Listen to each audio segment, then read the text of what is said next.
5 more minutes from the session No to problem. go over the answers here. Okay, so as we saw this morning, we were looking at concepts, right, in terms of master data, inventory management, warehouse management, some basic concepts on raising shopping carts, contracts for goods, CINC, and so on. So let's see what we have here in terms of question and answer. So which of the below are considered materials in Umoja, right? And we're talking about equipment, fixed assets, expendables, and then we have all of the above. So very good. Actually, the majority, except for one, answered all of the above. So exactly, remember, we have materials are all equipment, fixed assets, and expendables. Okay, those are the three categories of the materials in Umoja. Let's go on to question 2. Which transactions are part of the warehouse structure element? Okay, warehouse structure element, not inventory management structure element. So let's see, we had the physical goods receipt and virtual goods receipt, transfer orders for put away and picking, purchase orders, okay, and then we have our reservations. All right, so we're talking about warehouse structure elements. So again, we didn't see reservations this morning with the concepts. We looked at the purchase orders. We just talked about this, but this has nothing to do with the warehouse structure elements. And then we have 20 talking about the physical goods receipt and virtual goods receipt. Okay, and then only 7 talking about the transfer orders for put away and picking. Okay, so this is a very good question, and it gives me an idea of what we understood this morning in terms of inventory management and warehouse management structure elements. Physical goods receipt and virtual goods receipt processes, I know from beginning to end, they go all the way from the raising of a shopping cart to inventory when you're receiving them, and then the put away process.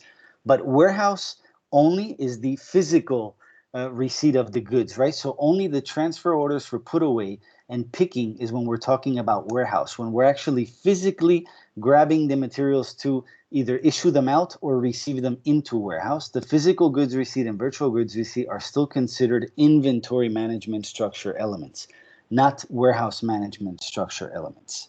Okay, we keep getting more answers as we go on. But basically, number 2 here gives me an idea of what I have to focus on a bit more tomorrow, or maybe repeat some concepts that may have not been clear. Okay, so for question 2, it's the TO, transfer orders for put away and picking, that are warehouse structure elements. For question 3, which element integrates inventory with warehouse? And we have plant, storage section, location, and bin. Again, very spread around, and we're still receiving answers as I look at this.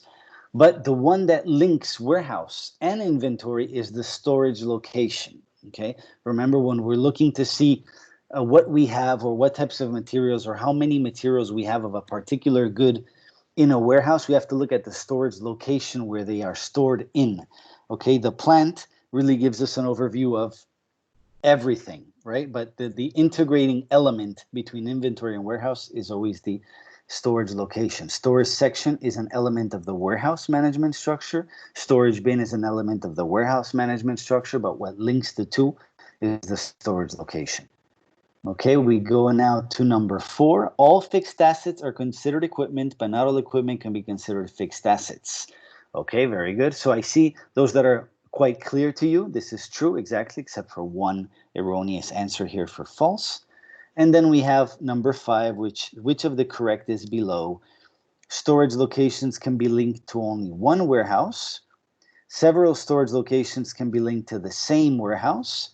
One fund center can be linked to multiple storage locations, but no 2 fund centers can be linked to one storage location. Okay, and then we have an all the above. Again, the correct answer here is the all the above.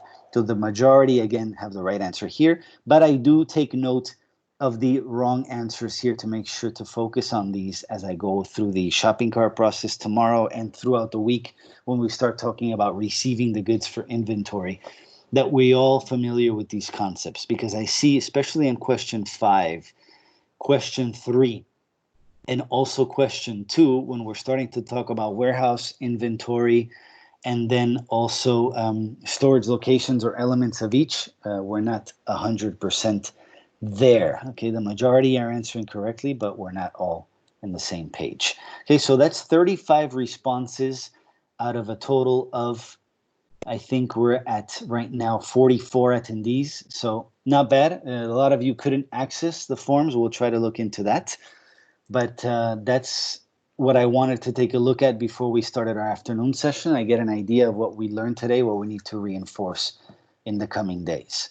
So thank you guys very much. Unless there's any other questions, we can probably move on. Could you please repeat the reasoning for question 2? Okay, sure. Okay, so let's go back to this question 2. Which transactions are part of the warehouse structure element? Okay, so we're only focusing on warehouse structure elements. Remember from the PowerPoint presentation this morning, the warehouse structure elements were warehouse, the storage section, the bin, and the storage location, the storage section and the storage, hold on one second. Let me just open the PowerPoint presentation here to have it all ready for you guys. And sorry about that. I just have so much noise in my background here today that it's quite distracting me. Okay, so let me go and recuperate this PowerPoint presentation because I think it's going to be easier if we all follow it through here. Okay, and maybe this can explain the reasoning for question 2. So if I go back to my slide where I'm talking about the warehouse structure elements in the inventory, here you go. I think this is the best slide, and let's maximize that one. Okay, so again, if we're looking at this, we're talking about the inventory management structure elements: plant, storage location, fund center, and fund. And then we have our warehouse management structural elements: warehouse, storage type, storage section, and bin. Okay, this is what the questions refer to. So when we're talking about physical goods receipt and virtual goods receipt, we're receiving into inventory first. But when we're going all the way into the warehouse, meaning receiving them physically into our warehouse, putting them in a specific storage type, storage section, and bin, we're talking about warehouse management structural elements. That's where the main difference is. And the linkage between the two is the storage location. So basically, I think 2 or 3 of the questions that were in this polling can be answered just by looking at this slide here. Okay, structural elements for both, and then the linkage between the two. So again, when we do transfer orders for put away or picking, we're talking about warehouse management structural elements. When we're talking about receiving goods, right, from a shopping cart that has been raised, a PO that has been approved, and we're receiving goods into inventory, we're not yet at the warehouse management structural elements. Okay, let's see. That has answered, Gorgias, your question here for repeating the reasoning of question 2. I hope that has clarified things. Okay, you guys should have this presentation in the channel. We're going to send it this afternoon, but I think that should be enough to understand why the reasoning for this one is the second one: transfer orders for put away and picking. Okay, yes, thanks. Next one. I have been added late. Can you please help me with question 2? Which transactions are part of the warehouse structure element? Okay, so we're not going to repeat that exactly right now. Maybe we can jump into the BI portion, Daniel, just to make sure that you can cover what you had planned for today. And then we can recuperate these questions maybe at the end, okay, for Raluca, and we can look into that. So I'm just going to put this aside for now so that we can go through our BI session and maybe recuperate this at the end and go over that with you, okay? Perfect. All right, Daniel, so it's all yours. I'm going to stop sharing my screen and you can take over. Thank you, Brian. Thanks a lot. So now it's the time in the afternoon. Usually that's going to be the scheme throughout this week. In the afternoon, we are going to talk about reporting in general for source to acquire. Initially, I guess that business intelligence reporting for supply chain in general, and more specifically for source to acquire, requires a whole workshop on its own, I believe, and that's why we do deliver reporting academies on that specific subject. But nevertheless, we consider that even the whole content for source to acquire is going to be shrunk into 5 days. Still, BI reporting, it's worth to at least a couple of hours each day or an hour and a half, so we can see which reports may fulfill some of the requirements of of your needs while you are analyzing information related to the shopping carts, bill, or contracts. So initially, what I usually do with my sessions, it's to just throw a polling questions with basically the main concepts that we will go through the session. It's what I call an ex ante assessment, completely anonymous. So we get a bit of an idea of the initial knowledge from you guys, and then we will recuperate that polling questions, and we will do after the session so we can compare whether you guys have or the knowledge was transferred throughout the session. So without further ado, what I will do is I will share in the chat the polling questions. Please kindly confirm whether you have access, especially to the trainers, because so far the chat is not working very well for me. So if you can just orally tell me if you have access to the polling questions, that will be great. Yes, Daniel, works well. Okay, perfect. So as you can see, 5 questions there. If you don't have a clue, doesn't matter. I mean, you just try to answer the best you can. But it gives us a little bit of a perspective of initial knowledge on BI, on the roles, on how to access, and the data. So you'll see that hopefully after this 1-hour session, you will be able to do again these polling questions with a little bit more knowledge. But nevertheless, I think it's important that you give it a try, and then we get the results, and then we will compare afterwards. So in 5 minutes from now, I shall start the session. But in the meantime, if you can access and answer those 5 questions, that will be great. So it's 2:25 Valencia time. So at 2:30, 5 minutes from now, I shall resume with the session. Thank you.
Okay, thank you guys for your time. What I can see initially is that we have 41 responses, so thank you very much for completing the assessment. Next time we will give a little bit less time because, as you can see, it's average time to complete is 2 minutes and 17 seconds, so we'll give you 3 minutes instead of 5, okay? And these are the answers that we will try to go through the presentation that you'll see now on the screen. So as I was saying before, probably BI reporting needs a training on its own, specifically for supply chain and source to acquire, as we said. But in the presentation today, what we want to at least, the message that we want to convey, it's for you to understand, and I don't know why it's on black, this my screen. Did you see anything, guys? Daniel, right now it's white screen. We were seeing, there you go. Now we see the presentation. We're back to forms. We're back to your presentation. Okay, so today is the day when nothing works. Okay. That's my feeling as well. Okay. Let's try again. Okay, you see, blank. So I will not use the animations then. Okay, so yeah, we take note of today. Okay, it's May 18th. Yes. So let me just recuperate the. Okay, here we go again. So I will not use the animations, which actually were quite nice, but you will receive this presentation and with full animations in any case. Okay, so let me just put it bigger here. Basically, reporting in supply chain and in source to acquire conveys a series of concepts that we want to analyze. First, initially, the requisitioning process, which in terms of documents, we are going to cover shopping carts, right? And the analysis of the shopping carts plus all the downstream processes, which are the contracts that we select or we create, or the POs we generate after the shopping cart, and eventually the solicitations that and quotations that are required if a new contract has to be in place with a new vendor. So all those items have to, very carefully be analyzed in order to really save money and be a little bit more, let's say, efficient the way we do our supply chain processes, right? So in a way, this presentation, which it's only 30 slides, but tries to respond to 5 basic questions, especially for the ones of you who are not very acquainted or quite acquainted with business intelligence. Who, when, why, where, and what are we asking when we are talking about source to acquire BI reports? In terms of where, at least the 3 basic questions is where I can access Umoja BI, where I can see the reports, where can I access supporting documentation. Okay? In terms of where I can access BI, as you can see here, Umoja in general has 3 big pillars or components. They are so-called components. The first one is the Umoja ECC, the enterprise core component of the system of SAP, which more or less we understand that you may be familiar with the platform. It's something close to this. This is the layout, kind of like an old-fashioned layout with a list of transactions. This is a report that you can launch for ECC, but basically the ECC part is devoted to transactions, to create documents within the system as we go along with the business processes. Then another big part of the components in terms of transactional data, it's the portal, the SRM or ESS, SRM for the supplier relationship management, which at the end of the day, it's the place where we are going to create the shopping carts and the POs.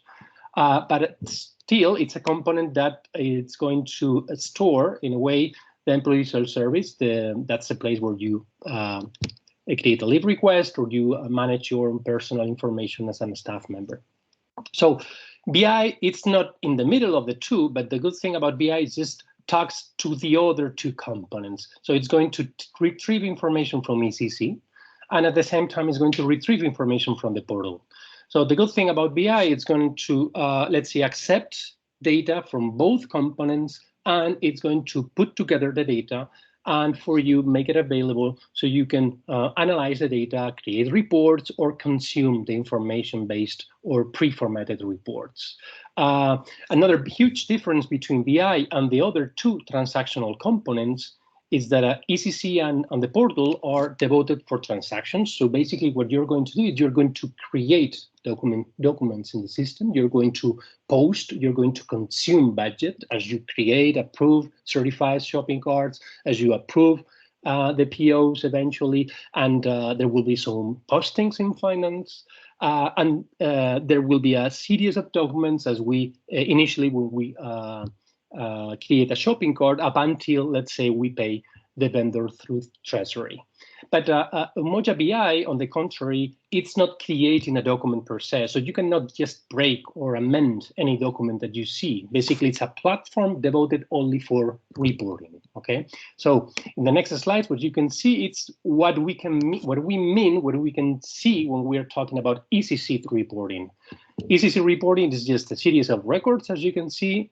In this case, were equipment serial numbers. By the way, these are serial numbers created once we do the goods receipt. Okay, so these are the equipment master records that eventually will show up in the system while they are, let's say, received in the mission or in your entity, right? So this is a list of all the equipments in a particular plant with the description of it. So it's a list of records where what you can do with those records. You can filter. Okay, you can use this icon. You can sort the data.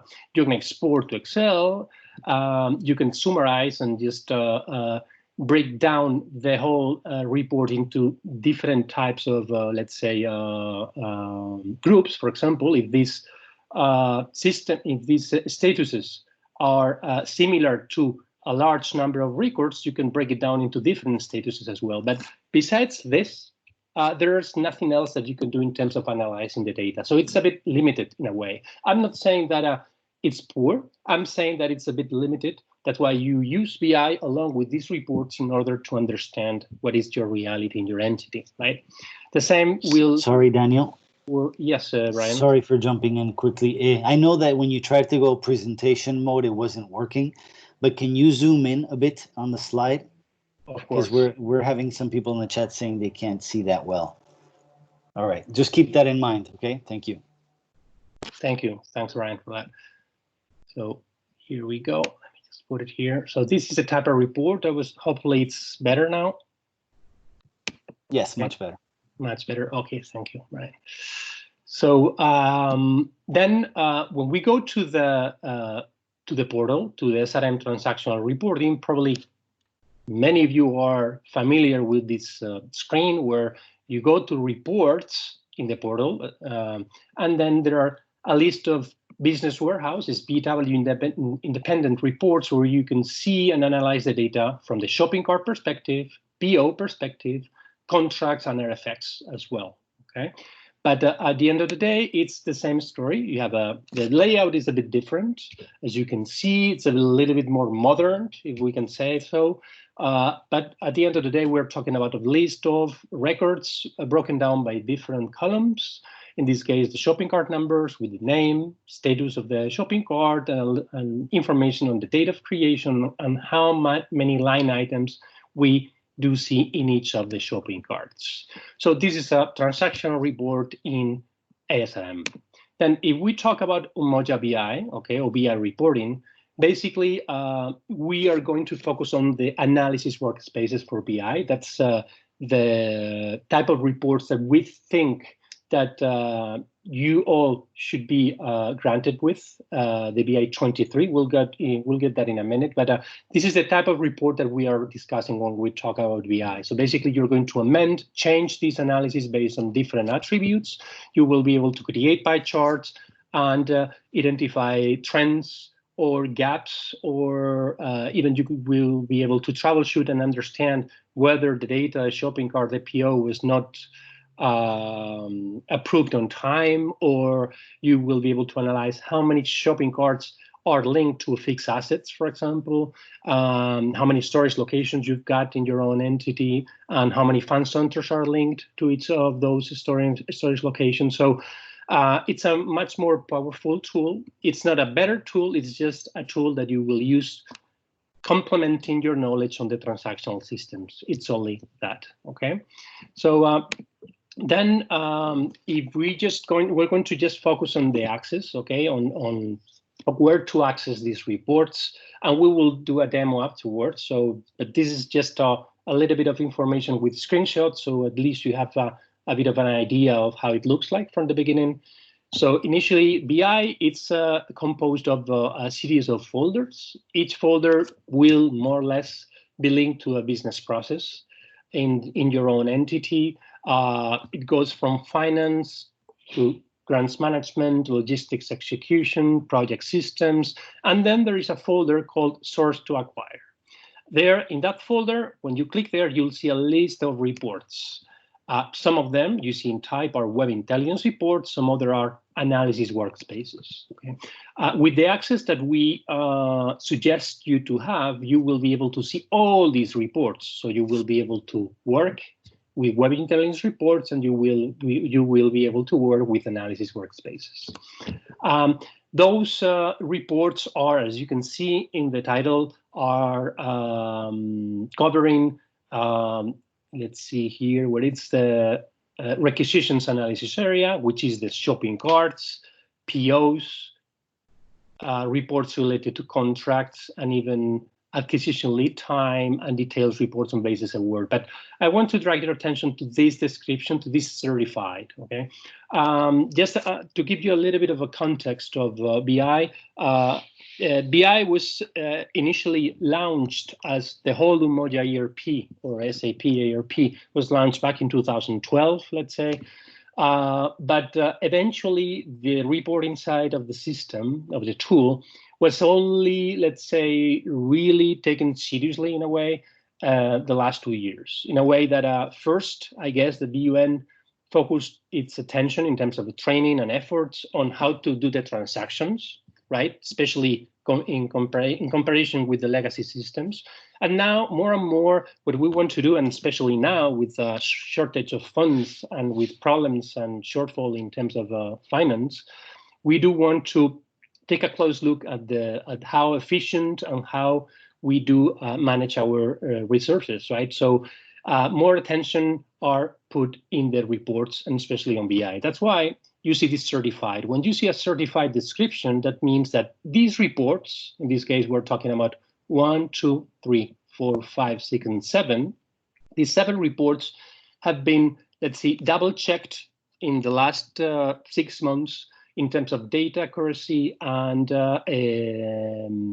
especially they have been, let's say, translated into the HANA system, because most of them, they were based on BexQuery, which is a type of, let's say, technicality, or just the back end of the whole reporting structure. But what we want to identify here is just that the reports that we're going to see this week are the ones who are certified. So we double check with the BI developers, and the system, excuse me, the business process have certified, and this is very important, that these reports are accurate, and these reports are more or less fulfilling the needs, the business need from the business owner point of view. Okay, so this is important. That doesn't mean that the other reports, the other, let's say, 6 reports here at the bottom, they are not certified. You can still use them, but if there is a glitch or there is some attribute that is not appearing, it's because the priority has been put, or the focus has been put on these first 7, which basically at the end of the day, we're going to cover all the source to acquire processes, which starts in the requisition, goes through the PO contracts and the solicitations area. So the idea is to go through these reports during the whole week. Then where we can find, let's say, supporting information, okay, supporting documentation for BI in general. Here you'll see this is a link to our YouTube channel for the training team, where we have stored over there now, let's say, I would say hundreds of videos in a quite variety of business processes in Umoja. But here you have a bit of the basics on BI. So it's only, I think, 21 minutes Brian did an excellent job trying to identify which are the main concepts, or at least the minimum knowledge for you to understand on the BI basics. So we invite you to go through this link. Then some other supporting documentation for BI, it's stored again in our YouTube channel. Here is more specifically to supply chain reporting. This is an academy that we delivered a couple of years ago with 3 links, 3 videos. Each video is 2 hours long, so it's conveys a large amount of info. It's quite complete. The first one is an introduction, and the second one is a BI navigation in general terms, and the third is ECC and SRM reporting. So still, BI is important, but you do have to be familiar with transactional reporting as well. Okay, so that's why we invite you to go, if you have time, through those 3 links, or you can share those links with other colleagues in your organization as well, in case you think it's interesting. Okay. In terms of where you can find more support in documentation for BI, this is another link for the Umoja, let's say, official webpage, where you see a list of all the inventory of BI reports with the names and the technical names and the business process covered.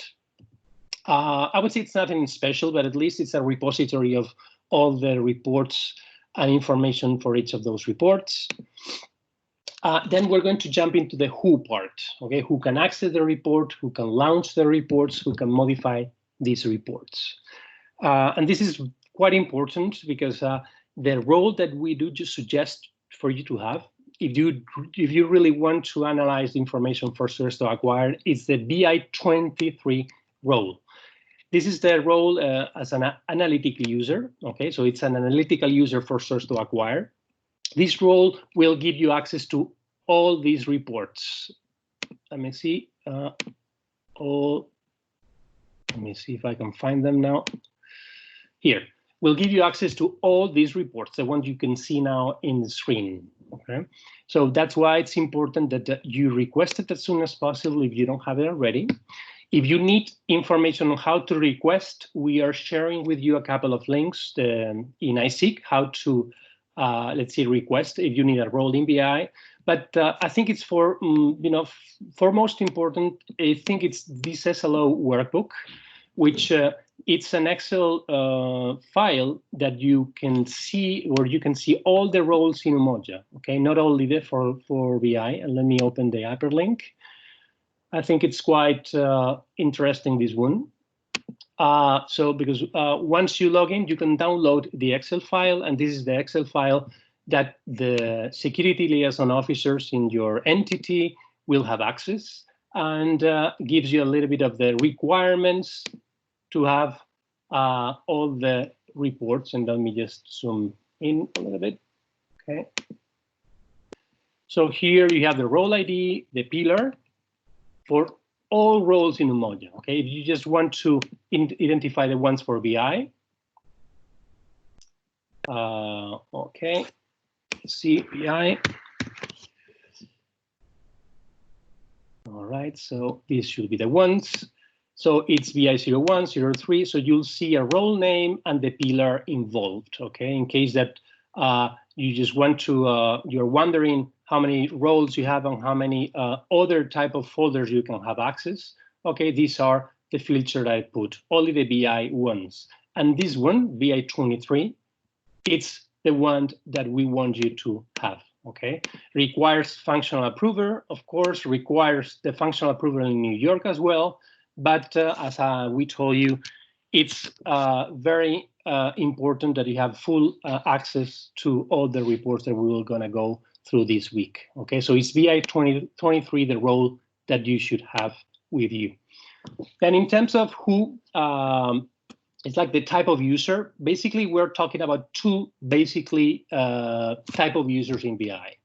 The first one is the regular BI user, and the second one is the analytical user. This is the one that we want you to have. Okay, the analytical user, because this user will have full access to all reports in each of the folders, okay? Especially for source to acquire. I will have access to the Web Intelligence report and access to the analysis workspaces. And you'll see that having a full access to the analysis workspaces, what we call AWS reports, will give you let's say a full access to all data related to source to acquire. So instead of the regular BI user, we want you to have the analytical BI user. That's why we want you to have the BI 23 analytical user, okay? So these are the two type of roles in all the folders in BI. So just for your information. In terms of when the data is ready, when we can use the reports, it's important to highlight the following.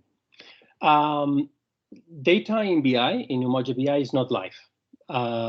When we go through a report like this one, okay, when we go to ECC and we just input a T code, or we go to our SRM portal over here and we launch, let's say, a report in shopping carts, we will have information at this minute, meaning that, let's say that this shopping cart was created on the 15th of May at 7:55 with 53 seconds in the morning, okay? One line item number, okay?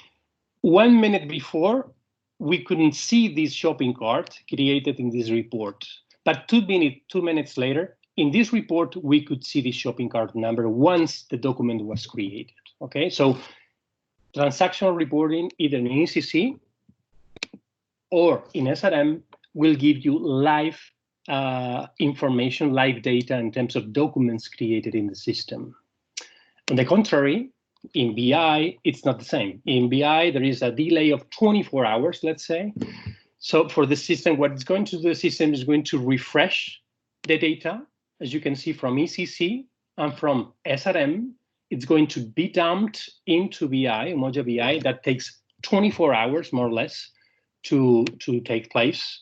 It's actually a 6-hour work, so it actually takes place at 2 a.m., from 2 a.m. to 8 a.m.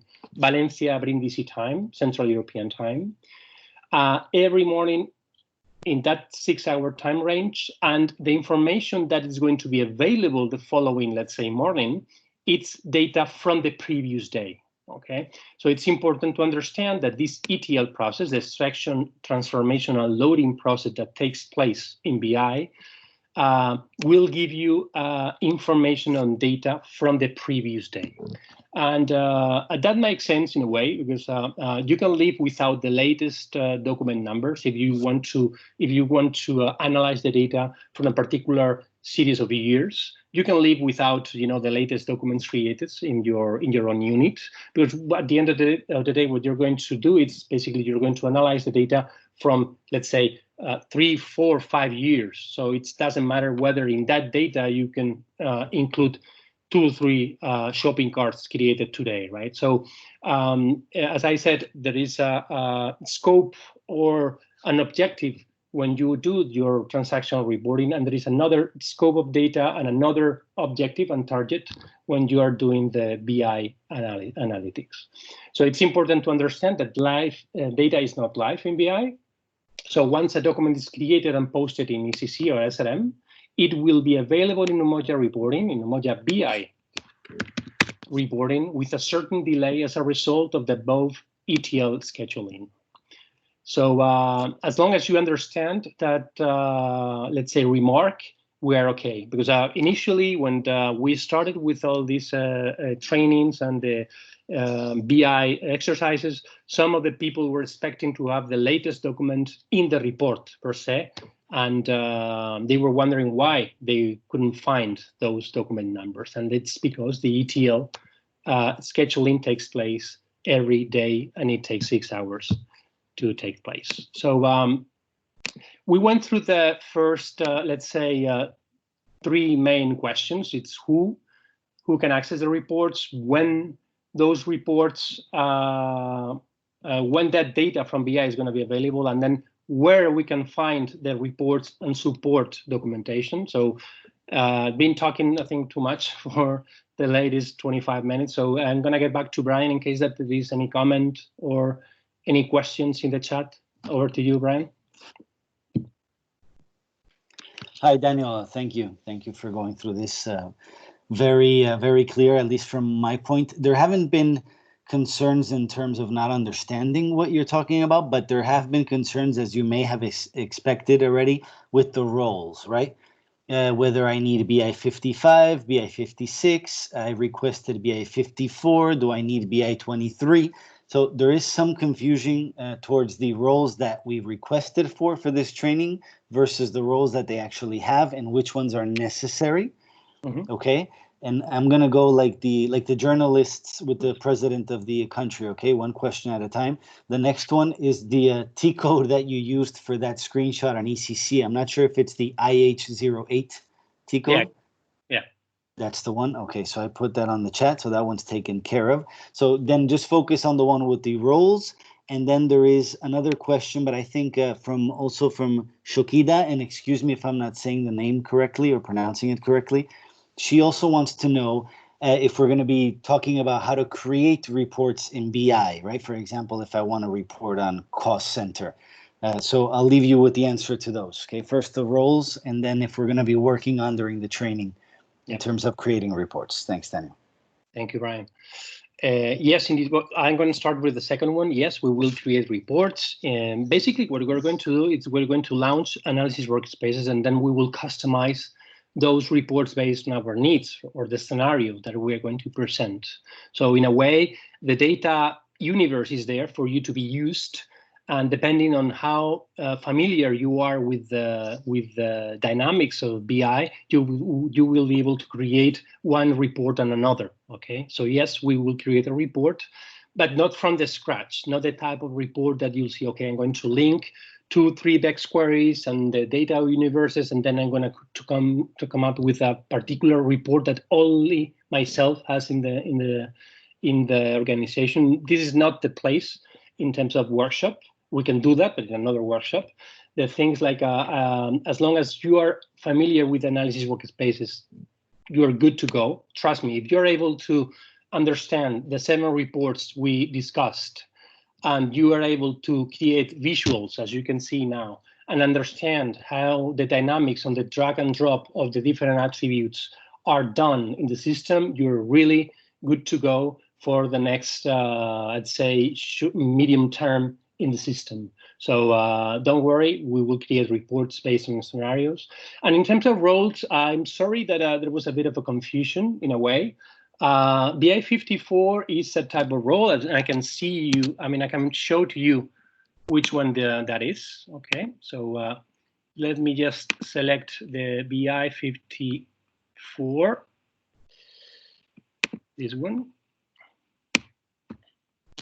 So this is the one that is the basic user for service delivery. Okay, so this role, then let me go. I'm gonna go directly to BI. So let me see. Okay, so let me log into the system. So I'm going to log into BI in case that this is the first time that you're going to witness how it's done. So we're going to log in umoja.umoja.org, the basic, let's say, homepage for Umoja transactions. Here, I have one icon, which is Umoja Production. Once I click in Umoja Production, I have a series of options. Let me see.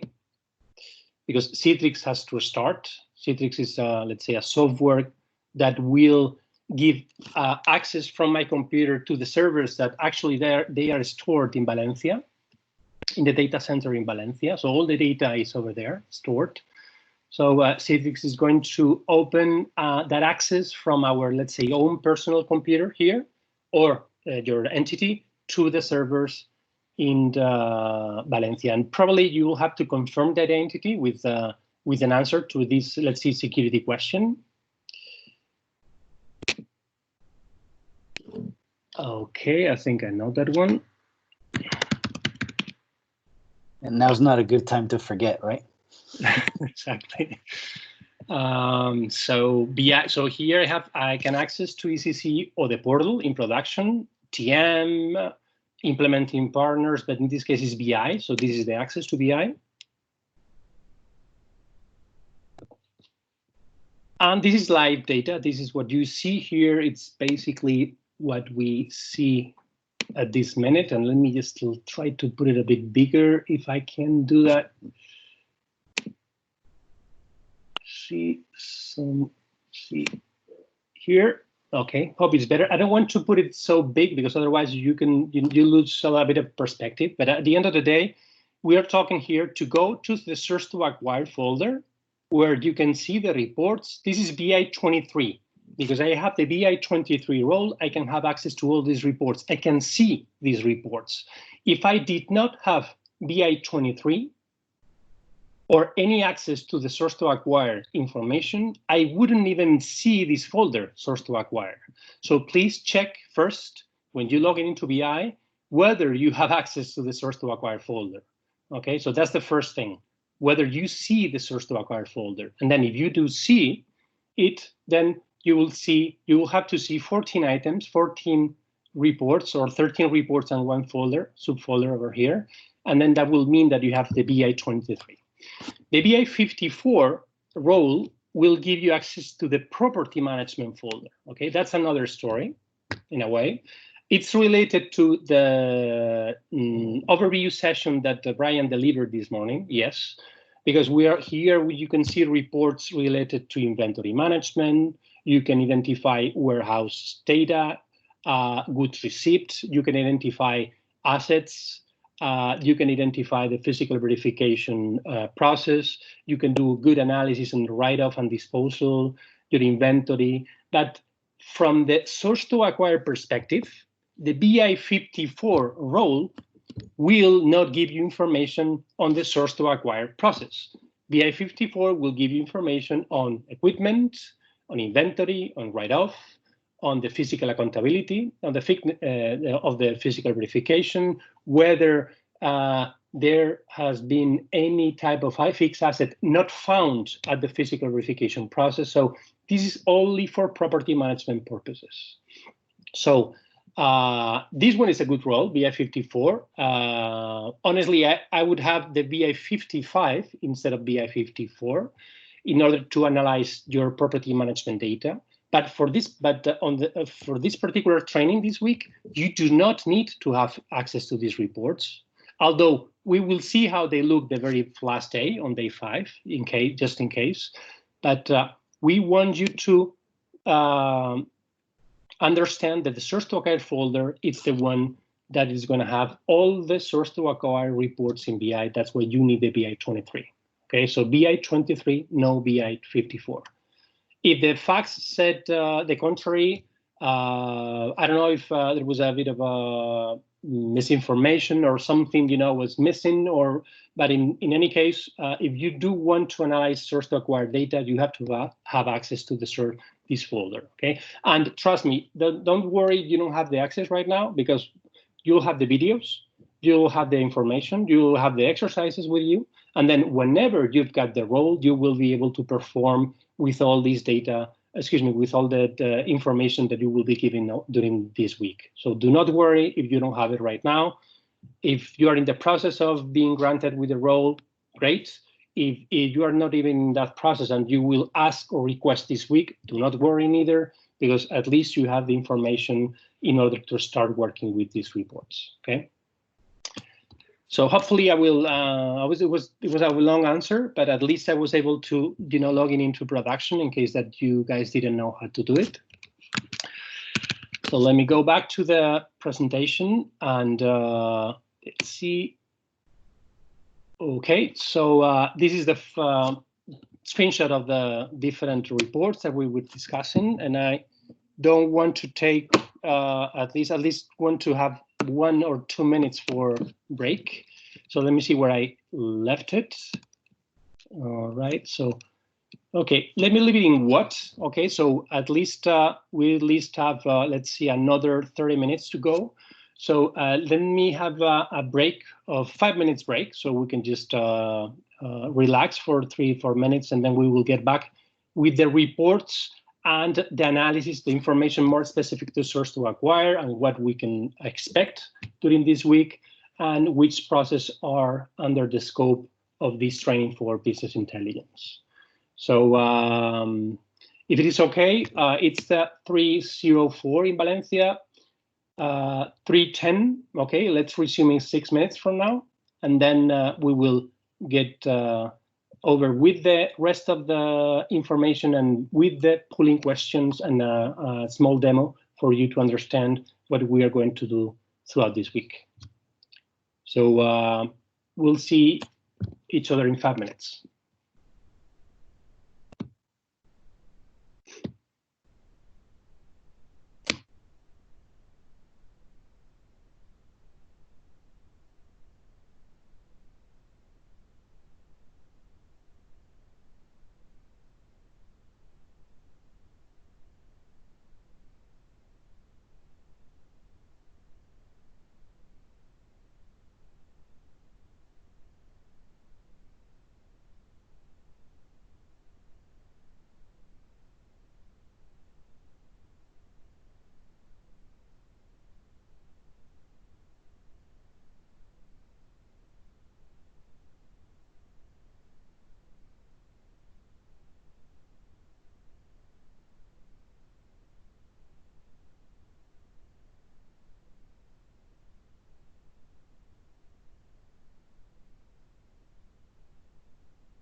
Hello.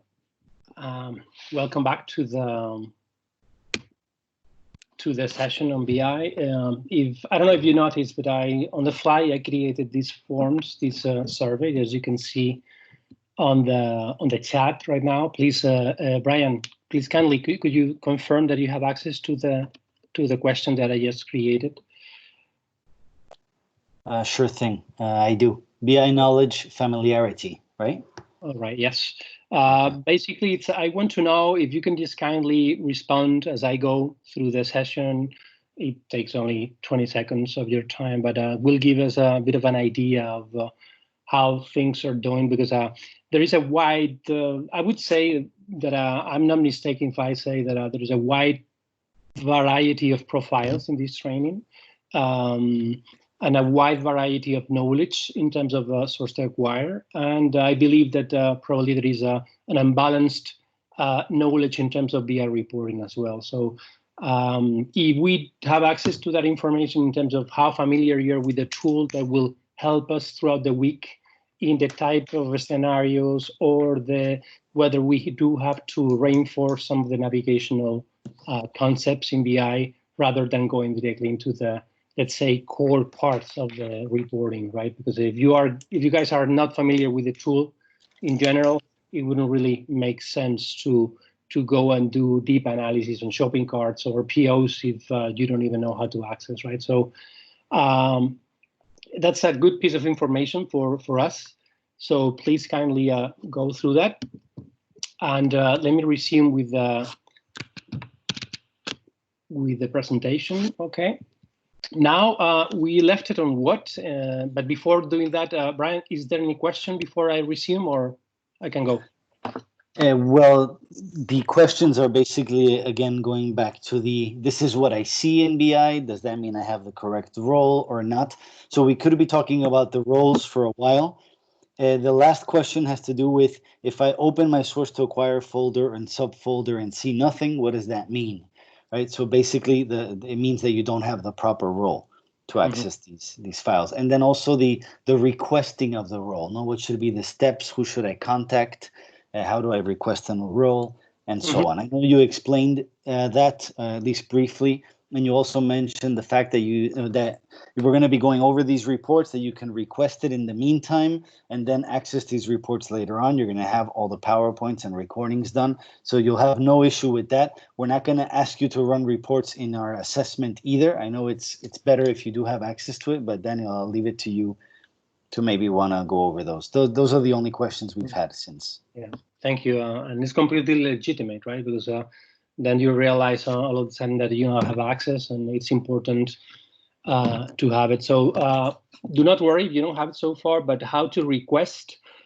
You have to go through your SLOs, Security Liaison Officer. That's where you have access. And let me see whether I have here the link. Here we go. This is the workbook for the SLO. Need a role in BI. So let me see. If you go to iSeek,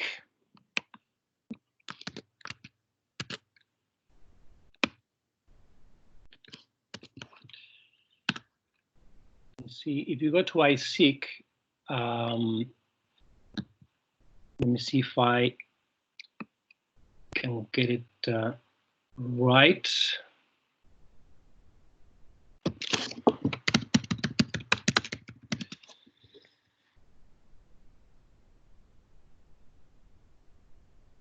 Okay, so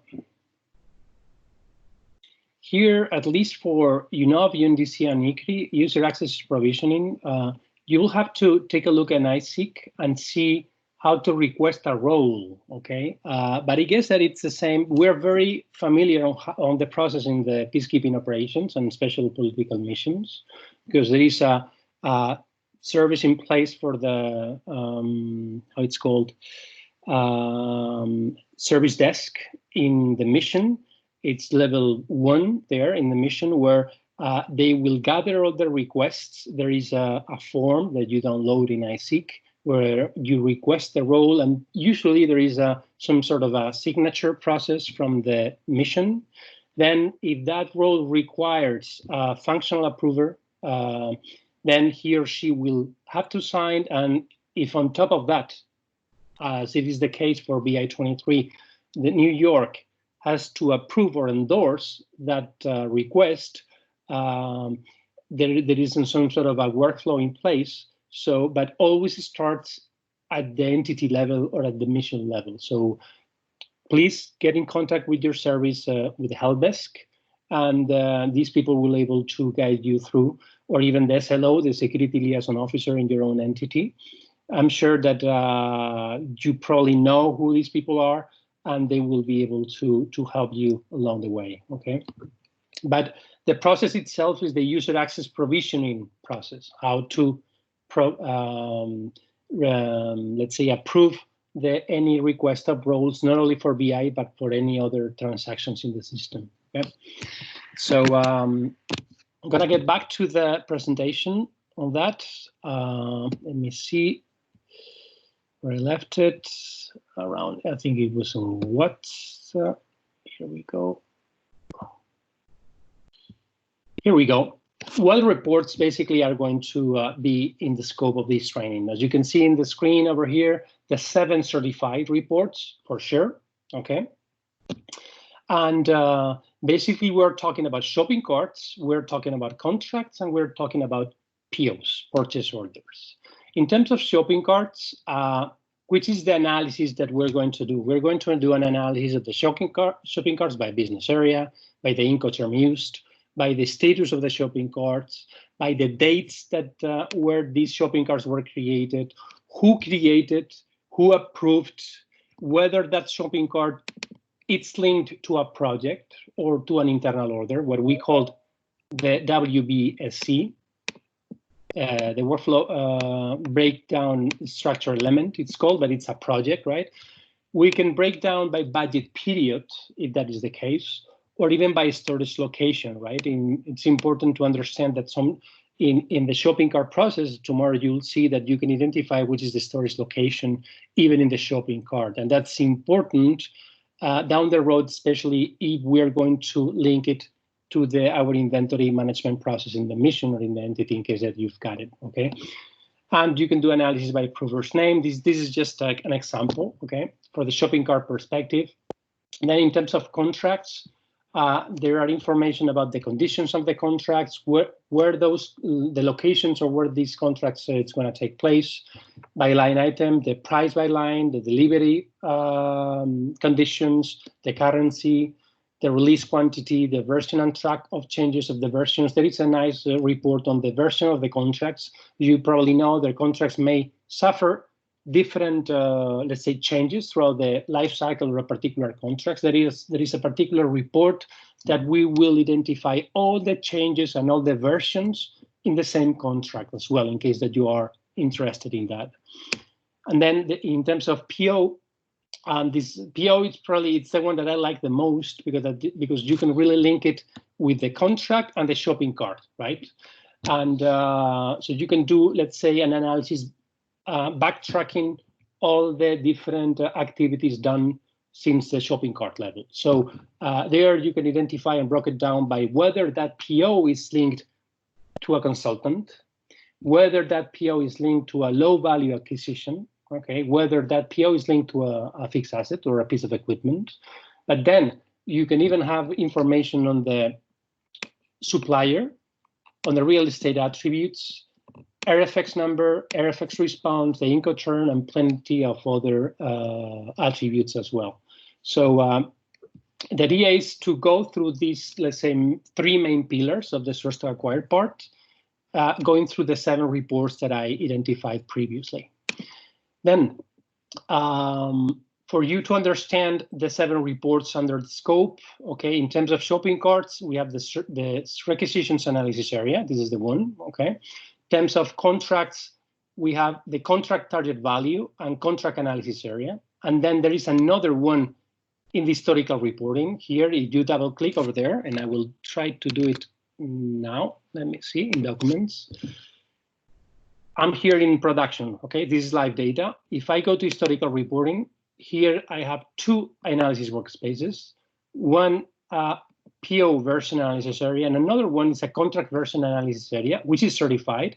This is the report that will give you a bit of a perspective of the different versions of the contract that you are working with. Okay, remember that it's within the subfolder in source to acquire, in historical reporting it's called. So if I navigate here in the main root of folders, I will get back to the main number of reports. As you see, in terms of contracts, we have the target value and another one, contract analysis area, and contract and POs. So you can identify all the POs raised against all the contracts in your own entity as well. Remember that this session is only an overview. So we are more or less setting the tone for the whole week. So we are putting on the table the number of reports, the type of analysis in a very high level perspective of what you can do in these three main pillars. Then from tomorrow to Friday, we will be doing demos and scenarios. And even you can request some needs or some report that you may need, and we can do it all together. So just for the sake of you who are probably not familiar with the tool, please don't be overwhelmed. This is just a session to share with you the, let's see, basics of the several reports that we will go through this week. Okay.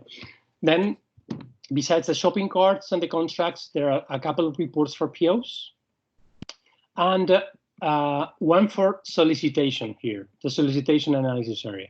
Okay.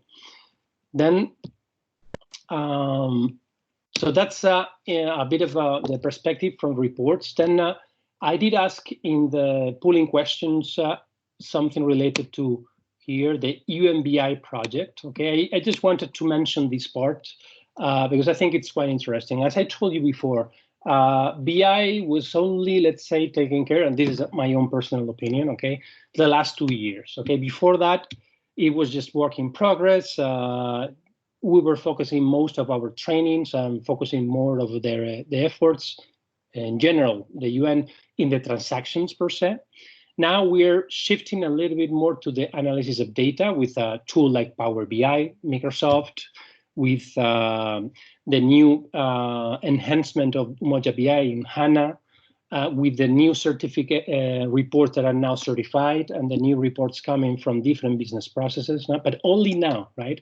So this UMBI project, it's a project that was created less than a year ago, and it's basically a platform that it's going to link the subject matter experts from all these business processes, okay, from all these folders, property management, logistics execution, finance, budget, transportation management, treasury, travel management. So the business owners in New York will certify the BI reports that you'll see in production. So this platform will put together in the same place the subject matter experts, the process owners, the BI developers, and with the trainers in order to understand which reports are valid, which data is accurate, and which reports are meant to be shared in workshops like this, okay? So that's the project and the main purpose of the project. Then the project will pull data from multiple sources, as you can see in the screen,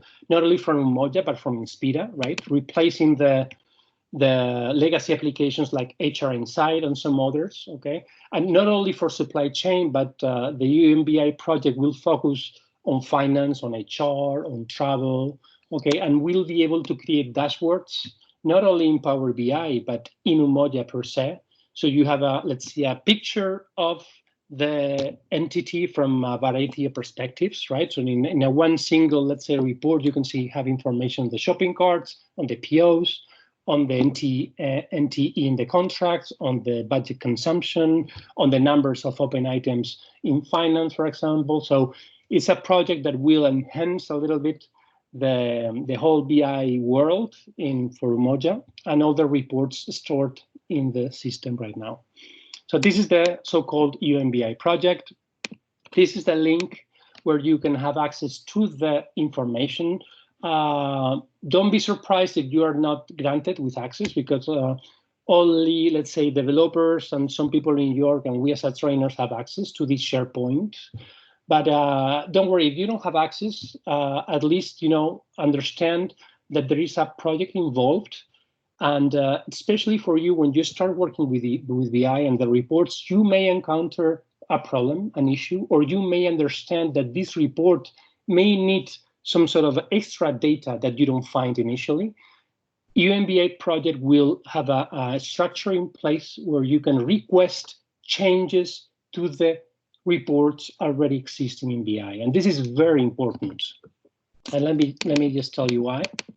Because before, hyperlink open, before we didn't have proper governance structured where we could basically ask for modifications or enhancements in BI reports. Now, there is a structure in place, as you can see in the screen now. There's a PDF that will load in a minute. That it looks complex, but at the end of the day, what this tells you is that how to request new data to be available in UMBI. Basically, you have a business case to prepare. You'll see that a particular, for example, the report in shopping carts doesn't have a particular field that you think it's missing and will give an added value to the whole analysis that you don't see it in the data universe. You will be able to send that business case to the UMBI team. These guys will review and plan that changes according with the subject matter experts and the business owners. But the good thing about this is that there is not only one, let's say, process in place, but there will be some sort of SLA. There will be some let's say, KPIs for all these changes. So in less than 1 week, if that business case is approved, that change will be in production. So there is only a maximum of 7 days to have all these changes in production. So I think it's a good enhancement, and that's going to, let's say, strengthen the whole governance of Umoja BI. And this project, it's a good platform that I think that will, give us not us as a trainers, but you as an end users, good tools in order to start analyzing the data in BI. So this is the whole UMBI project. Then for shopping carts, this is the report. I will go tomorrow on this, but this is basically the talking about enhancements. As you can see here in green, you have requested. These are fields that are lately requested by some users and were put in place in the requisitions and in the shopping cart analysis area. Things like deletion indicator, for example. Let me just put it bigger. Deletion indicator, the line number, status approved by date,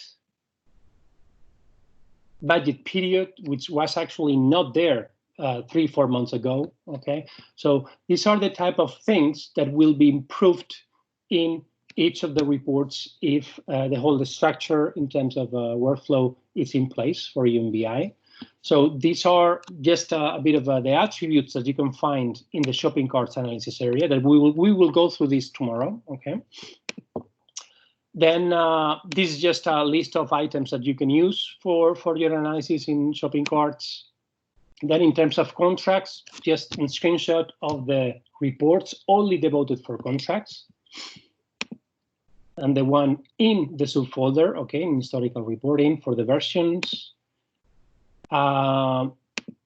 Important in terms of contracts now, we have information on the contract locations at the item at the header level now, and the contract conditions as well.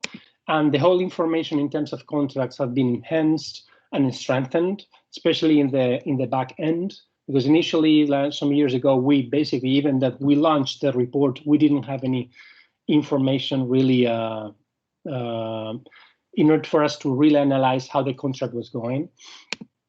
Okay, these are just examples of items that you can use that will be on day 3 this week.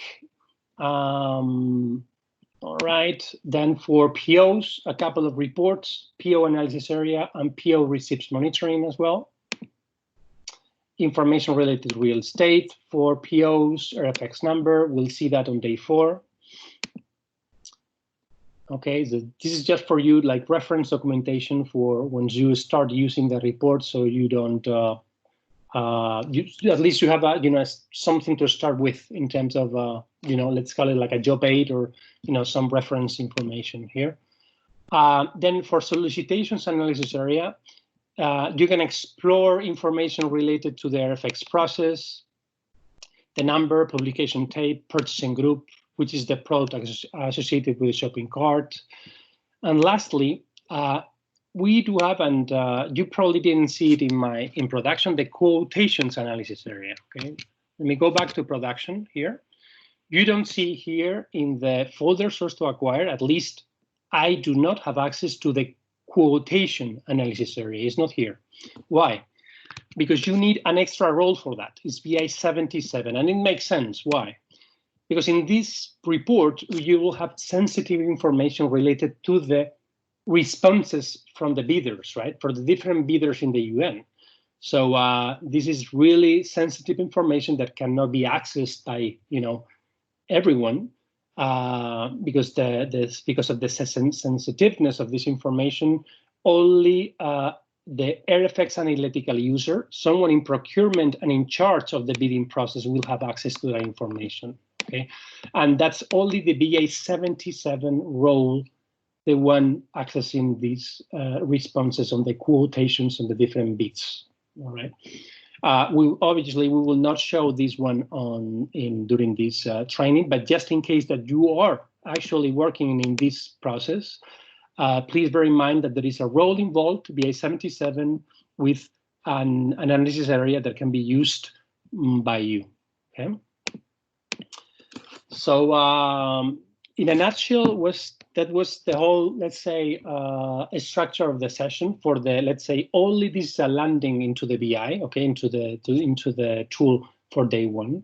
I didn't want to go into the system right away and start launching reports because I wanted to make sure that at least we understand who can have access, the BA 23, that you have to be an analytical user, that is the source to acquire folder, the one giving you access to all the reports, okay, that the source to acquire folder has a subfolder called historical reporting, where you have another report for the contract versions analysis area, that we will focus our attention to the certified reports here in the description, certified, okay.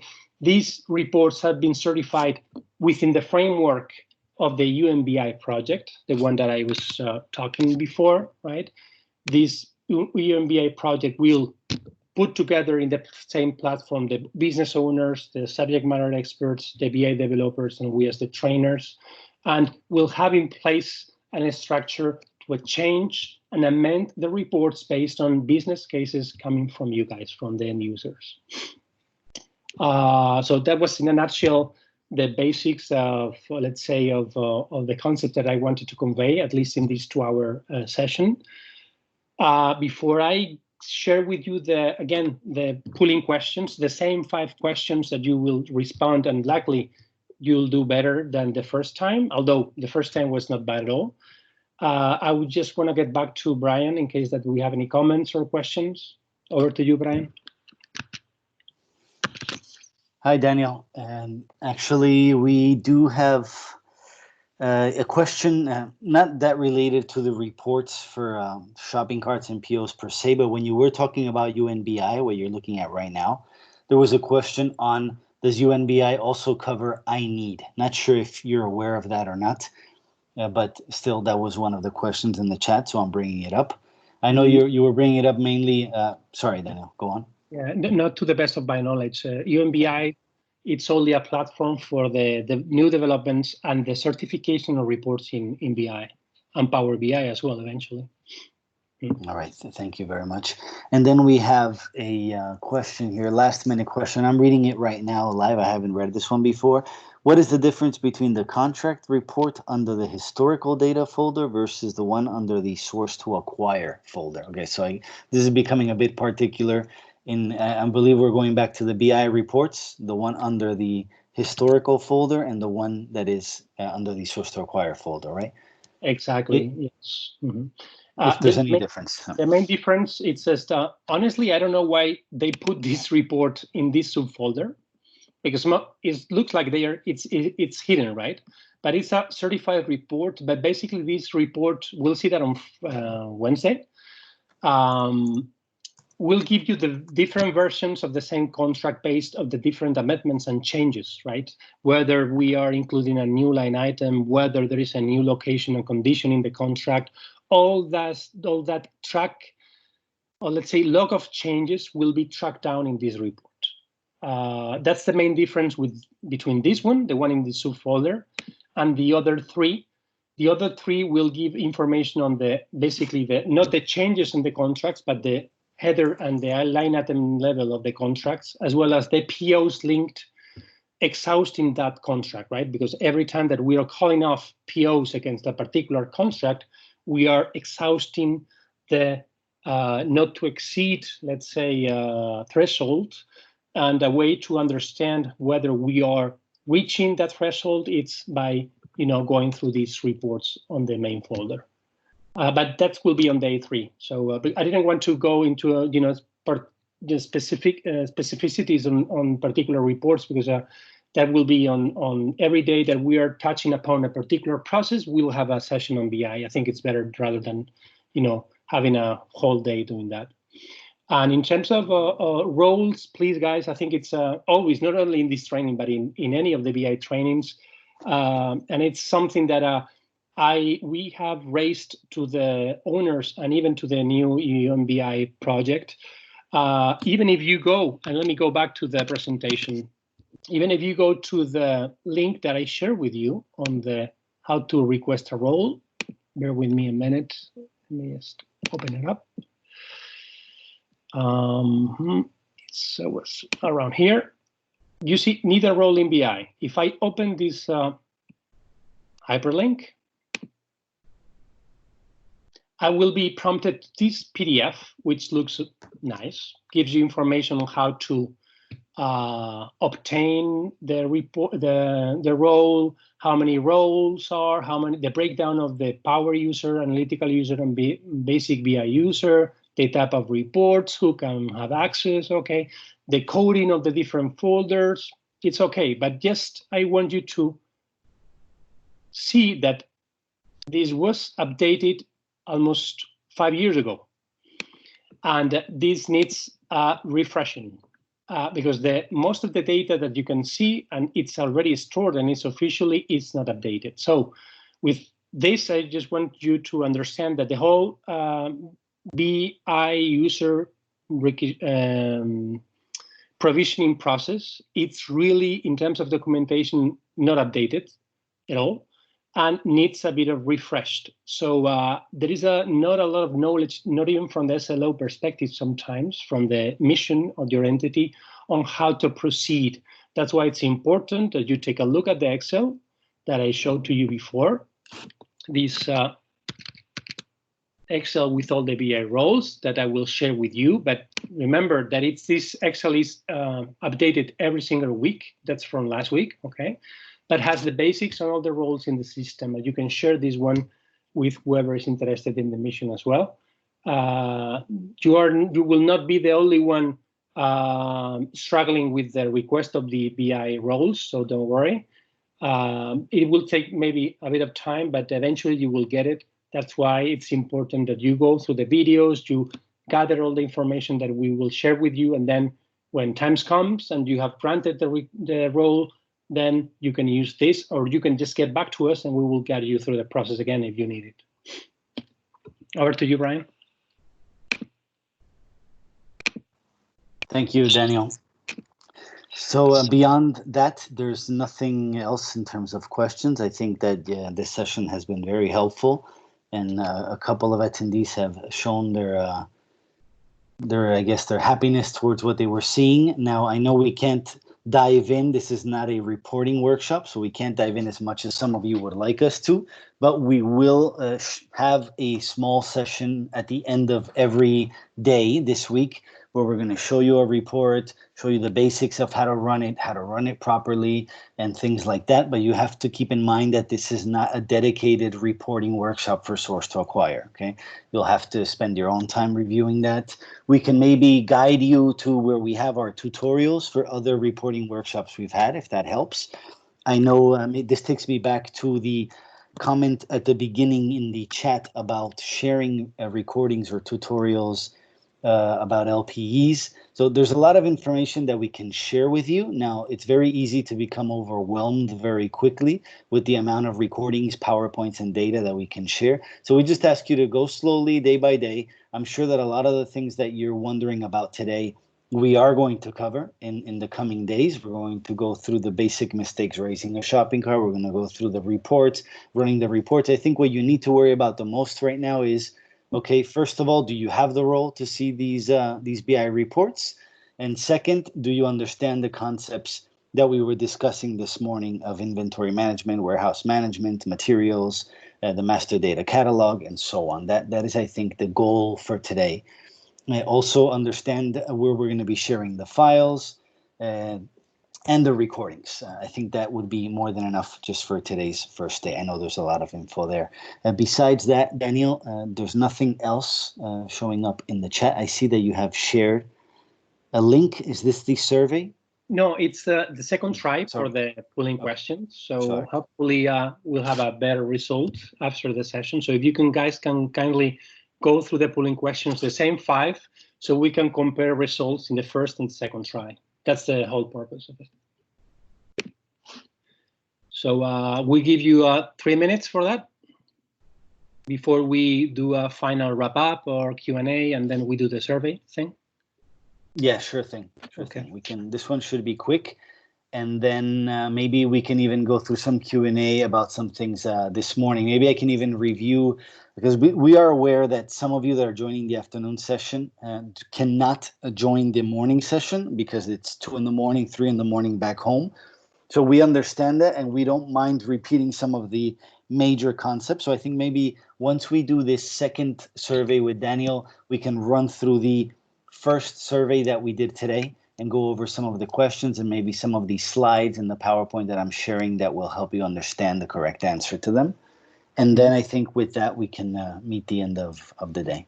Yeah, and Brian, look at this is for the BI familiarity, no? The knowledge initial. You can see here that, well, 45% understand that they're very familiar with the tool. More than a half are somehow or not familiar at all, okay, out of 31 responses, okay? So that gives us a little bit of perspective of how to, let's say, react in the following sessions. But you know, our, how it's called, our statement over here is we never leave we leave anyone behind over here. So we'll make sure that we understand or cope first with the big percentage of the pie chart, with at least people know how to understand and how to read the reports, and then we will jump into the more specifics and more complex questions from the other part of the pie, okay? That's the idea in the whole training, and of course you have us beyond this training and you have our name, so we can just support along the way, especially for the ones who are familiar with the tool, okay? As Brian was saying, this is not 5 days of reporting. It would be great if we did have 5 full days for reporting, because at some point we even have a workshop of 2 weeks for supply chain. But at least, you know, in order to have a holistic, let's see, view of the source to acquire process, we thought that it was important to put a bit of a time for BI every single day. So that was the main idea behind. And as per the second try, so I can just go to the second try and see whether the exposed polling question, we only had 3 responses. So I think we're gonna give more, I know, 28, okay, responses.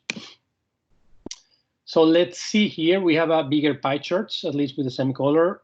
You'll see, I'll go five minutes with this, Brian, and then I will leave it to you, the floor, for the Q&A or final wrap up, okay? But First question was where can I access Umoja BI source to acquire folder? Okay, only through the Umoja BI portal. So we have 100% questions over here. Well, now not anymore. But please remember that it's the yellow, the orange answer. It's only through the Umoja BI portal. Why? Because BI cannot be accessible through ECC, cannot be accessible through SRM. So it's only accessible through the BI portal, regardless whether we are talking about source to acquire, transportation management, or property management. BI reports are only accessible through the Umoja BI icon that you saw before, right, in Citrix. Remember, if I log in, click and continue,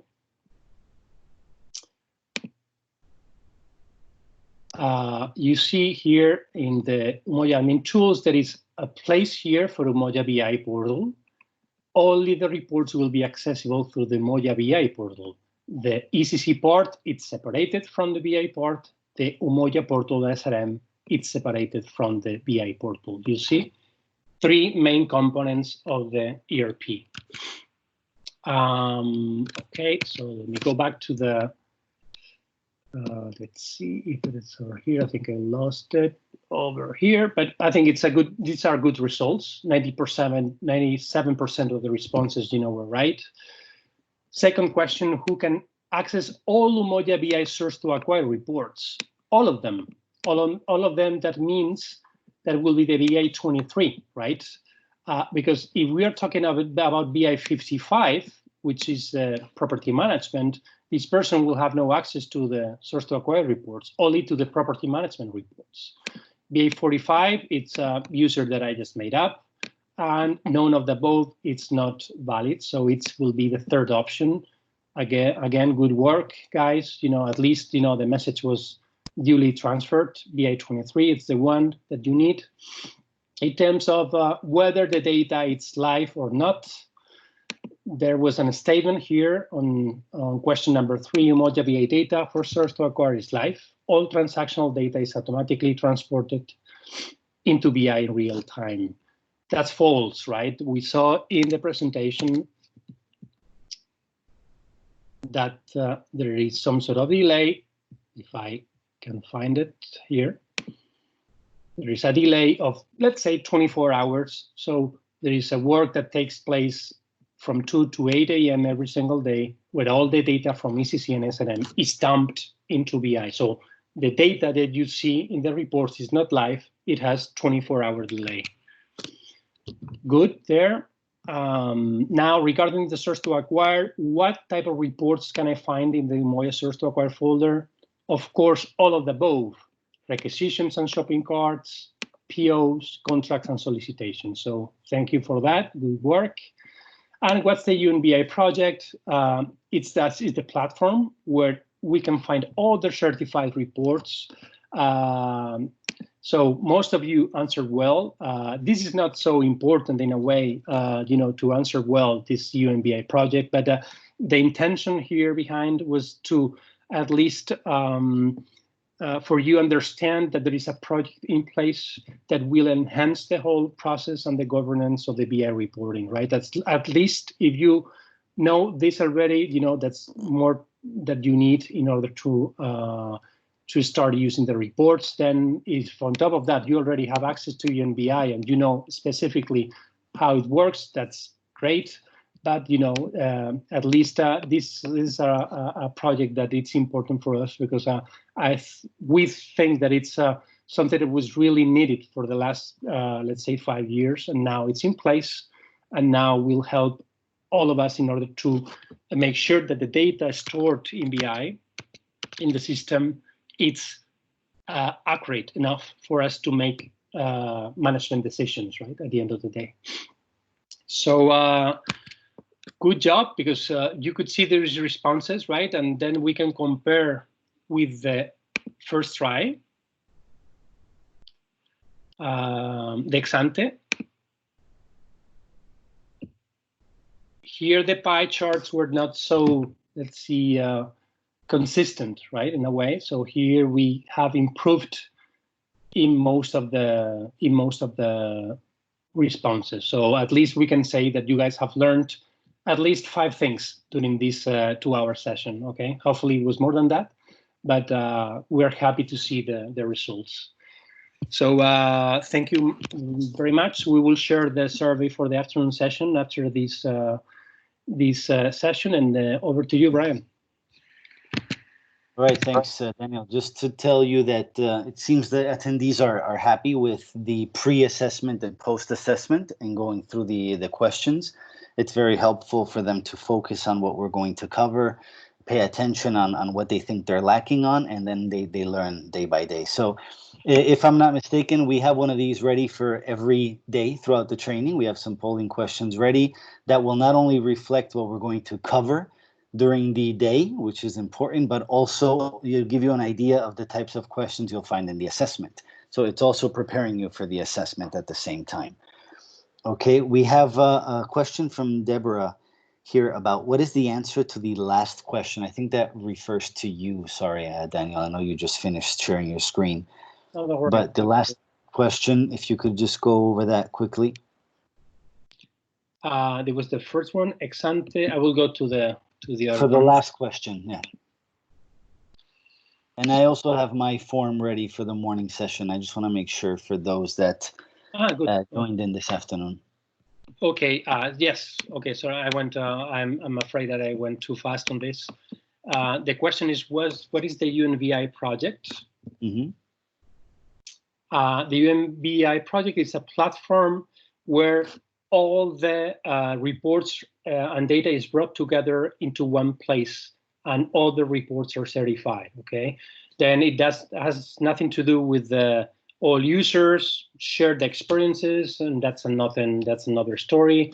Or the answer number 3, a platform with all the BI stored by the BI developers. That's not correct.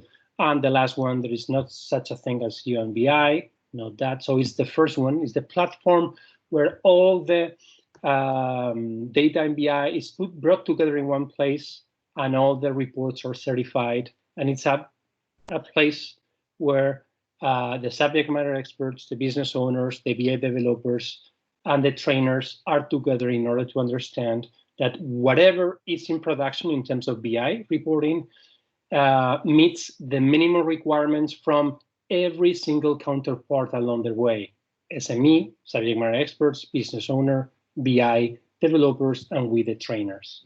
So it was correct answer A, or the first one. Thank you.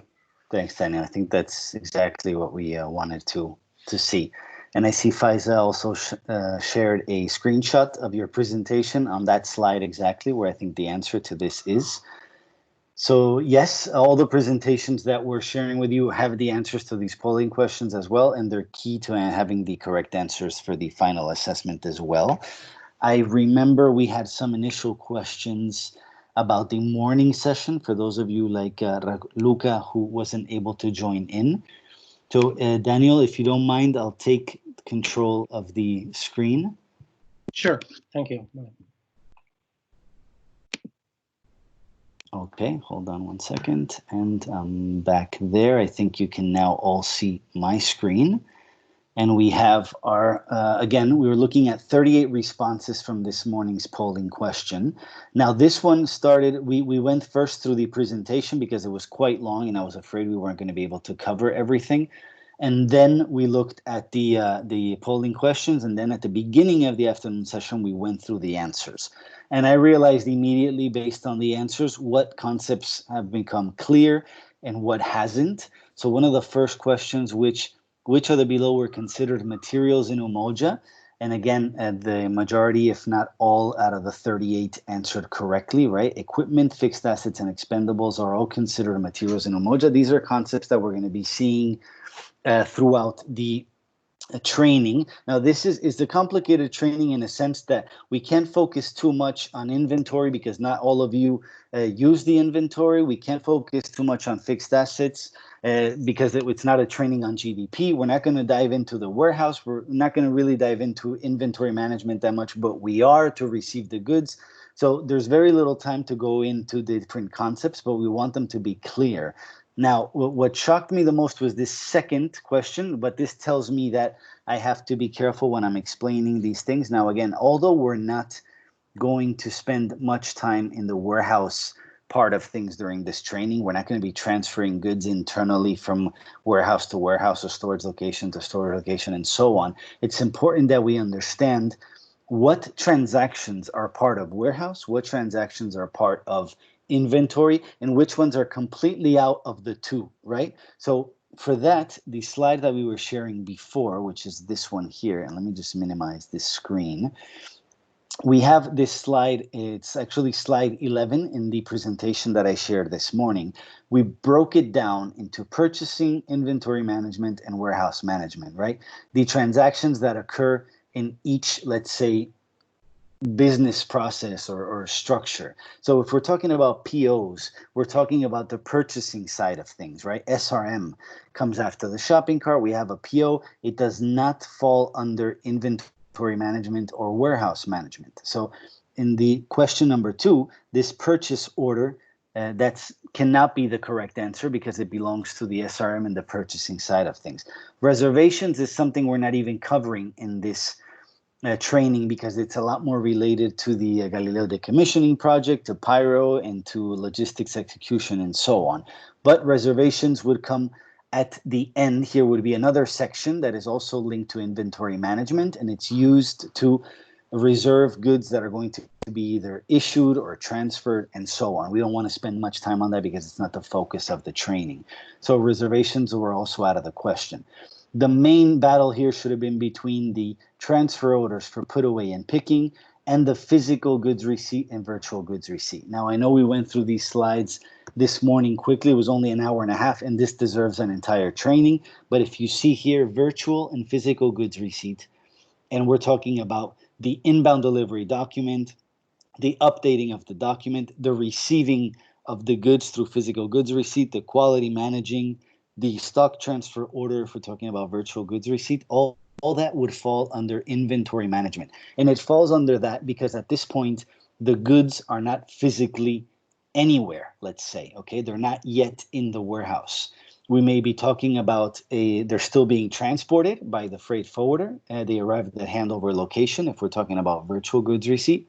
And physical, they may be now with the R&I team, they may be reviewing what we have, what we just received and so on, but they're not yet in the warehouse. They're not yet set in a bin in a specific storage section. Okay, when we're talking about the physical location of goods, then it's when we're jumping into warehouse management. That's why from here, the question for transfer order for put away and picking, then we're talking about warehouse. Okay, physically put away the goods, physically pick the goods and issue them out. So the correct one was physical goods receipt and virtual goods receipt. Number 3, also, as you see, there's quite a number of different opinions here. Which elements integrate inventory and warehouse? Now, again, we're going back to the warehouse elements, inventory elements. And this also could have been found in the slide here. We were looking at that as well before, slide number 21, where we're talking about the linkage between the two, right? Storage location is what links warehouse to the inventory management structure and the warehouse management structure. Okay, so you'll see when we're running a transaction on day 5, so this will be all the way at the end, the storage location that we have added to a shopping cart all the way at the beginning of the process is going to be critical later at the end. Because if, let's say, of course, when you're raising the shopping cart, if the storage location is not added correctly from the beginning, I'm sure you'll have issues at that point already. But when we're talking about receiving the goods, the minute that we're going to put the goods away or see in what warehouse they're supposed to be stocked to, we're going to have contradicting information. So storage location is exactly from the beginning of the process what is going to link it all the way to the physical location of the goods that we're receiving that we have purchased through a shopping cart. Okay, so in this question number 3, where we're talking about plant, it's not really the integration element. Storage section is not the integration element. It's just a section in a warehouse the storage bin is the final location of the goods in the warehouse, and the correct one was the storage location. At least we have 50% of the students that answered this question having the correct answer here, okay? So we'll keep that in mind tomorrow when we start raising a shopping cart for goods, already from the beginning with the storage location. Then question number 4, this was quite clear except for one person. We're talking about fixed assets considered equipment, but not all equipment considered a fixed asset. Remember, fixed assets, if we raise a shopping cart for goods and there's a fixed assets in it, we create a shell right from the beginning in the shopping cart. This shell creates an asset master record that then down the road when we receive the goods and generate an equipment master record, in the inventory side of things in Umoja, we're going to have this fixed asset with two master records, right? The fixed asset master record and the equipment master record. And that occurs only when we're performing or creating a shopping cart for goods and then managing these goods in inventory. So this is very important that we understand it. Fixed assets are materials that are also equipment, but they're fixed assets for several reasons. Remember, the threshold has to be above IPSA's threshold. That's something that we have to keep in mind. And then also the fact that they have two master records in Umoja. And then the last question here, although we do have some scattered answers, talking about which of the below is correct, we were talking about here the storage locations that can be linked to only one warehouse. Remember that even though a storage location is an integrating element between inventory management and warehouse, it can be linked to more than one warehouse. We can have several storage locations linked to the same warehouse, and then the fund center and how that is linked directly with these storage locations as well. And the last one is all the above. So which of the below is correct? When looking at all these answers, all of them are correct. So the correct answer was all of the above. These are the things we mainly went through this morning. Concepts that were covered in this PowerPoint presentation. I recommend you take a look at this.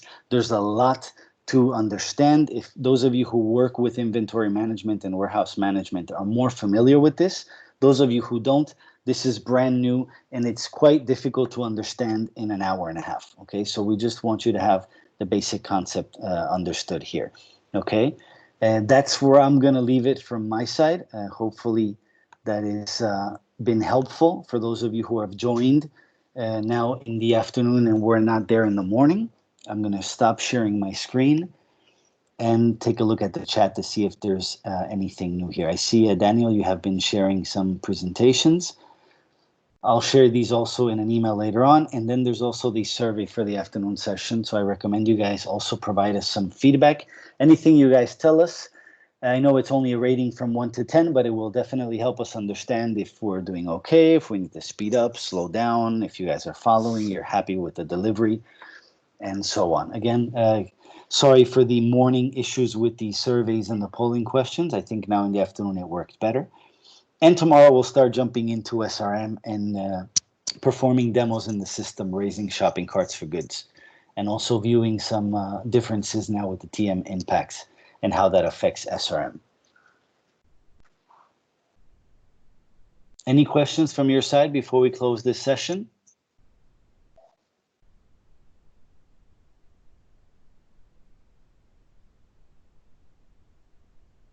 Regarding the reports in BI. Yes. I don't understand. I still don't understand if I have this role or not. And this is the first question. And the second question, what should I do to receive all roles, to have the possibility to download the reports for all created purchase order per cost center? Because I have checked, I opened my BI report, and as you said, if I see all reports, so that it means that I have the role. So, but I see only 2 reports in BI, so I don't understand. Does it mean that I have this role? And if not, how I can check it, and what should I do? To whom I should send the request? And how I can see how many roles I can receive, because I need to report not only for purchase order and contracts. I also, as a buyer, I would like to see also the all list of inventory, fixed assets, and for RFQs. So how I should understand how roles should can I receive, and if I have these roles. Thank you. Okay, Shukida. So Daniel can jump in if you want to add anything else on this, but we were discussing this before. If you want to request the role, you have to get in contact with your SLO, the Security Liaison Officer. There's a link to that information in the PowerPoint presentation that Daniel has shared. So that's the first thing. You should reach out to your SLO and request this role. Okay, now knowing if you have the role or not. If you went into BI and you access the folder for supply chain and you don't see any reports, you don't have the role. If you only see web intelligence reports, maybe 2 or 3, then you don't have the role either. You need more. You need to request a BI 23, which is going to give you access to all the reports that we were displaying before on screen. I'm not exactly sure how many they were. Daniel can give more information on that, but you need to see that set of reports. If you don't see all that set of reports, that means you don't have the role. And if you have these reports and you're running them and you're trying to find out information maybe on the POs linked to a cost center or so on, and you're not getting the correct information, then that means that we're not adding the information correctly in the report, and the report is not giving us the proper data back. Okay, but that's something we can look into. The important thing first is maybe if you want to, after this session is over, you can reach us by email and send us a screenshot of what you actually see in the reports for supply chain and also property management. And depending on what you can see there, we'll be able to tell you if you have the role or not. Okay, I'll leave the floor to Daniel if you want to add something else to that. Thank you, Brian. I think it was very clear, your response, but just for the sake of building and giving you a couple of more details on what Brian just explained, I left on a link on the chat with the access to the following page. I think that you can see it's the UN ISIC web page. Here, it's the place where you can find all the information for all the roles in Umoja that you may request. You have here the list of functional approvers and security liaison officers over here, this hyperlink for every type of concept related to requesting a role in Umoja. So let me click here on the list of SLOs. It should be an Excel file, if I'm not mistaken here. So can I see, sorry, I think it was Shukida who was talking before. Sorry if I don't pronounce well your name. To which UN entity are we talking about? UNODC. Okay, so I create a title here. So let me see. It's UNODC, right? This one. Yes, right. Okay, so for UNODC,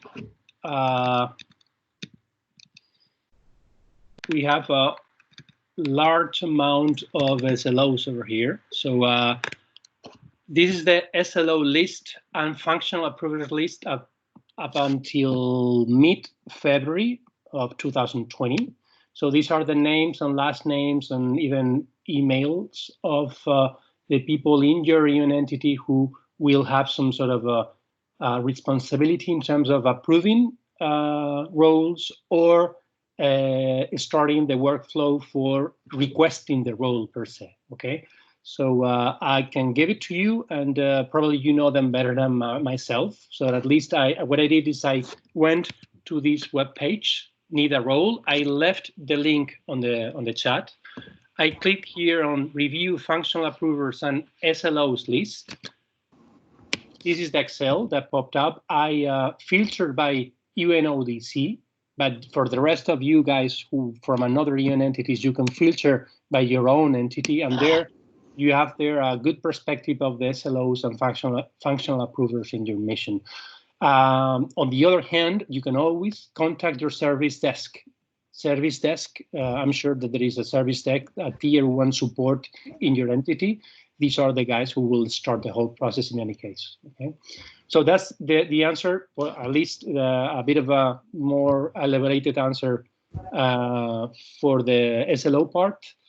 For the reports, as Brian said, if you just go through the BI, so you go to BI, to the source to acquire folder, and you don't see these 14 items, that means that you don't have the BI 23. So you will have to request the BI 23 report, okay?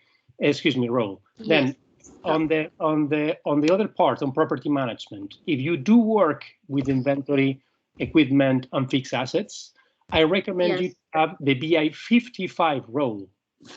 BI 50, let me just put it here in a new slide so you see. Here I see all reports, web intelligence certified. BI 55, excuse me, 55 role. That's the one that you have to request as an analytical user for property management. That access, that role will give you access to these 46 reports. We'll go through these reports on day 5 on inventory and equipment. This is a very good piece of work that our developers and the property management union in New York has put together with KPIs. It's the latest, let's say, set of reports that we have in BI, and they're very good, all of them. So covering all the different parts of life cycle of a piece of equipment. So if you need to do analysis on property management, you need to request BI 55 role, which I think that will, it's over here. Let me see. It's the BI 55. So let me just put here BI 55. This is the one that you have to request in order to have access to the property management folder. And what about RFQs? For the quotation, you need the BI 77 folder, role. That is the one I put here at the end of the presentation here. BI 77 for the quotations analysis area. So I will request our SLO for 3 roles, right? 23, 55, and 77. Yeah. Okay. Yeah, okay. Thanks, Daniel, and thanks, Shokita, as well. I wanted to just make sure. I have a hand raised from Ana Cristina Quiroga. Not sure if you have a question, Ana, or if you clicked on the hand by mistake. But I see that you had your hand raised. I haven't seen anything on the chat from you. You can unmute yourself if you wish to speak up. If not, also, Daniel, I wanted to make reference. Christopher Quijano has also been nice enough to raise an FYI on the fact that UNOV, UNODC, and UNICRI have different UAP processes, which can be found from the Vienna Umoja page. Okay, so this is also something to keep into consideration, that not everyone can request or perform the actions the same way, right? So some of them may have to go and go to their SLOs to request a role, but others will have a different process. It's something that I'm not that familiar with. I'm not sure if you are, Daniel, or any other. Remember, yes? When I first logged in the presentation in iSeek, I remember there was some sort of a link for those 3 particular entities with the specifics and the difference within the user access provisioning process for those 3 entities. So I'm trying to see if we'll give you the link for those 3 in the chat, because the good thing is that the chat will be live throughout this week, and the channel, so you can always retrieve the information from the previous days anytime you want. Thank you, Christopher Quijano Evans, for that. Yes, thanks to all of you who are participating a lot. This is what actually we're looking forward to in this training, this type of participation. We want to make sure we clarify all the doubts you may have, and by the time of you reach Friday, everything's clear. Just last one, and maybe we can call it a day, is Grace mentioning about the materials. Okay, so I'm going to mention this one more time. So we're going to share all the materials for each day at the end of the day. So as soon as we close this session, we'll send an email with all the materials that we have covered today and all the recordings. However, during the day, during the sessions, we're also sharing them through the chat, through the channel. We're making them available to you so you can reach out to our materials as soon as possible. Because some people want to have them right away. Some people want to have them at the end of the day. So just to cover everyone's needs, we're sharing them through the chat, we're sharing them through the channel, and we're eventually going to share them in an email at the end of the day. So you're going to have our materials all over the place in Teams, in the channel, and in your inbox. But the more the better, right? So we'll share everything we have, the recordings, the materials, and so on every day. So if you don't receive anything by the end of the day, then that means we don't have your email or there's some sort of other issue. But right now, you could access any of the presentations that we've shared through the Files tab under the chat, also through the channel. And now you can also check your inbox in the next 30-40 minutes, and you'll have the materials there as well. Okay, so we hope that that covers all the questions for the first day. Hopefully it was a good first day for the majority of you, or for all of you. Hopefully we'll see that in the surveys that you guys have been answering. That's why it's so important for you guys to provide those answers. I'll stop the recording now,